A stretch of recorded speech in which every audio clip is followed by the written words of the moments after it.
And start by listening to their songs on Instagram. Bitch, I'm tired. On Spotify, follow that link, babe. And that's about all I've got to say, really. We did some introduction.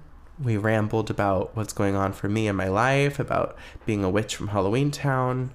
Then we did some advisory, a little bit of unhinged advice this week. And then we discovered new music from DJJorts. So it's been a very successful episode so far. And I'm going to give myself a break and go to bed. Have a good rest of your week and don't do drugs.